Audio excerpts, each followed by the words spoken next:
Hello guys, how are you. ये जो video है मेरे सेकंड पार्ट है अष्टांग हृदय के फर्स्ट चैप्टर का। अगर आपने मेरी फर्स्ट वीडियो नहीं देखी हो तो प्लीज़ डिस्क्रिप्शन बॉक्स में उसका लिंक है, आप जाकर देख सकते हो। आज हम पढ़ेंगे आयु की कामना। ठीक है, अब देखते हैं। आयु काम्यनेन धर्मार्थ सुख साधनम आयुर्वेद उपदेशे शेषो विद्येः परमादः।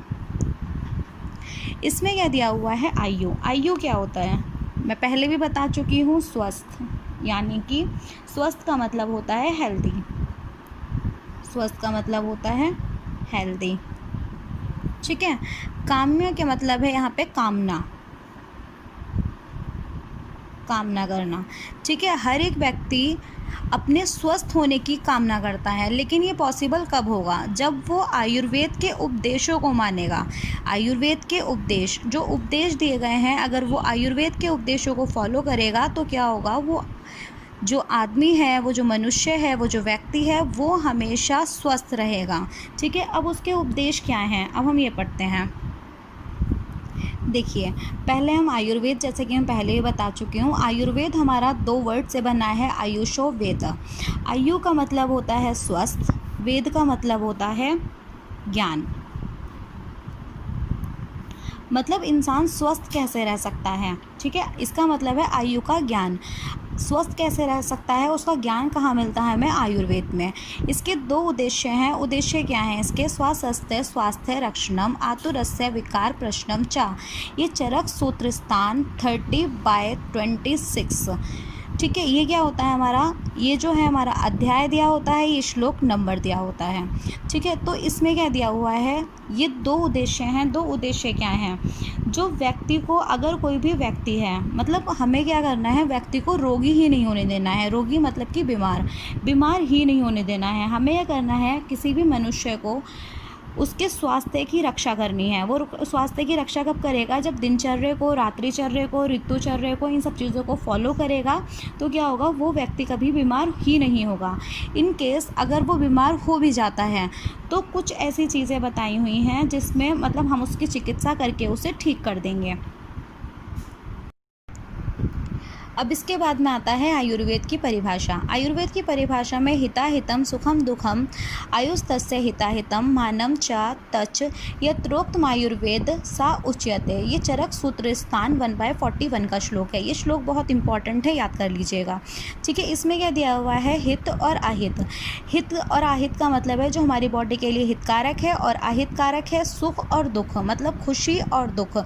ये सब चीज़ें जो हैं, जहाँ पर इन चीज़ों का वर्णन किया गया है वो आयुर्वेद है, जिसमें बताया गया है कि इंसान के लिए हितकारक क्या है और अहितकारक क्या है, खुशी क्या है, सुख क्या है, और आयु के लिए उसकी क्या अच्छा है। आयु मतलब स्वस्थ के लिए, उसकी स्वास्थ्य, उसकी हेल्थ के लिए क्या अच्छा है। ठीक है, उसे बोला गया है आयुर्वेद की परिभाषा। देखिए, अब हमारा नेक्स्ट टॉपिक आता है आयुर्वेद का अवतरण। आयुर्वेद का अवतरण किस तरीके से हुआ, मतलब आयुर्वेद हमारे लैंड, मतलब भूमि के ऊपर उसकी लैंडिंग कैसे हुई। तो ये श्लोक दे रखा है, अष्टांग हृदय का 3rd श्लोक है, फर्स्ट चैप्टर का 3rd श्लोक है। ये ज़्यादा इंपॉर्टेंट नहीं है, पर इसका मीनिंग बहुत इंपॉर्टेंट है। 5 मार्क्स के क्वेश्चन में हमारा आ जाता है। तो आयुर्वेद का अवतरण किस तरीके से हुआ? सबसे पहले इसका ज्ञान, जो आयुर्वेद का ज्ञान था, वो ब्रह्मा के पास था। ठीक है, ब्रह्मा से क्या हुआ? उन्होंने दक्ष प्रजापति को इसका ज्ञान दिया। फिर दक्ष प्रजापति ने अश्विनी कुमार को, अश्विनी कुमार ने इंद्र को। जैसे कि टीचर्स पढ़ाते हैं, हमारे गुरु हमें पढ़ाते हैं, फिर वो उसका ज्ञान स्टूडेंट्स के पास जाता है, फिर स्टूडेंट्स किसी और को पढ़ाएंगे, फिर उनके स्टूडेंट्सों के पास जाएगा। इसी तरीके से ये ज्ञान जो है स्प्रेड होता चला गया आयुर्वेद का।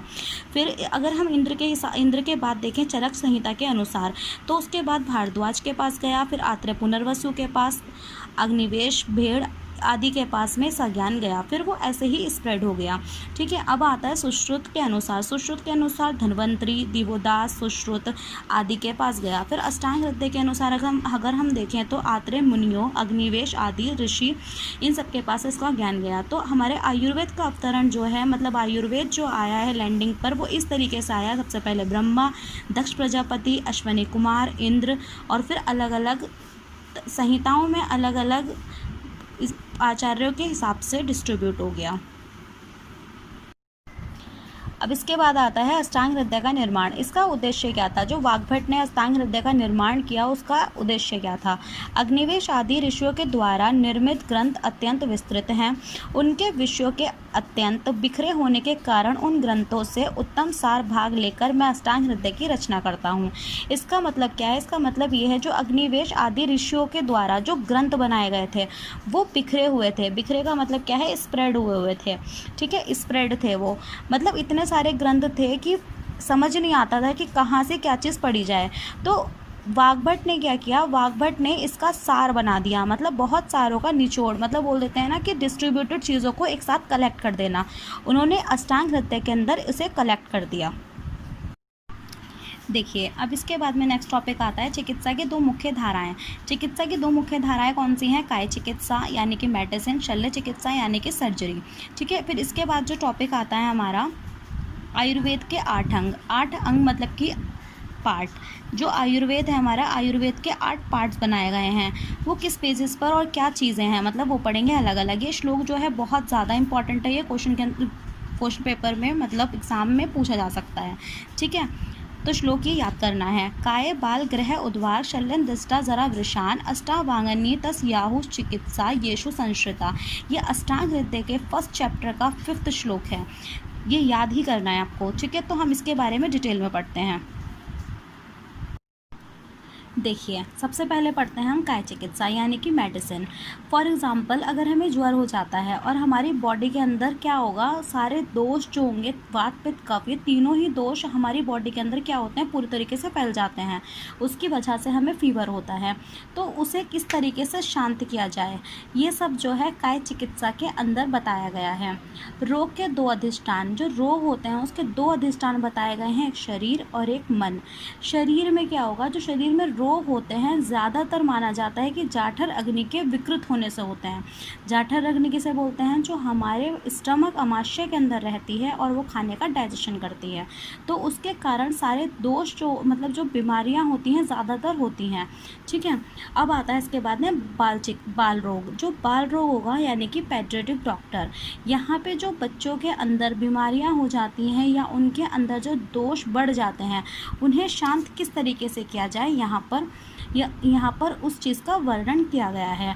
अब आता है गृह चिकित्सा यानी कि भूत विद्या या फिर साइकोसिस या फिर साइकोन्यूरोसिस। इसका मतलब होता है गृह चिकित्सा का मतलब जो भूत विद्या होती है यानी कि भूत आदि को शांत करने की, तो उसे कहाँ पर उसका वर्णन जो किया गया है वो किया गया है गृह चिकित्सा के अंदर। अब आता है उद्वार्क चिकित्सा। इसे उद्वार्क चिकित्सा को शैलाक्य चिकित्सा भी बोला जाता है। Treatment of supraclavicular. Supra का मतलब होता है ऊपर और क्लेविकल का मतलब होता है जो कोलर बोन हमारे प्रेजेंट होती है, ठीक है, हमारी बॉडी में प्रेजेंट होती है। अब जो इसमें ट्रीटमेंट बताया गया है वो क्या है, ENT, यानी कि जो हमारा क्लेविकल से ऊपर के जो अंग होंगे, पार्ट्स होंगे हमारी बॉडी के, जैसे ईयर, नोज़, थ्रॉट और टंग, ये सब जो हैं इसके अंडर आते हैं। यहाँ पर इन सब चिकित्साओं का वर्णन किया गया है, मतलब एक्सप्लेन किया गया है यहाँ पर कि किस तरीके से किया जाए। अब आता है शल्य चिकित्सा। शल्य चिकित्सा का मतलब होता है सर्जरी। दंष्टा चिकित्सा का मतलब होता है टॉक्सिकोलॉजी। इसका मतलब देखो, अगर देखें तो जैसे फॉर एग्जांपल स्नेक, जैसे सांप काट लेता है, सांप के दांतों में क्या होता है, जहर होता है, तो उसकी चिकित्सा का वर्णन जो किया गया है वो दंष्टा चिकित्सा के अंदर किया गया है।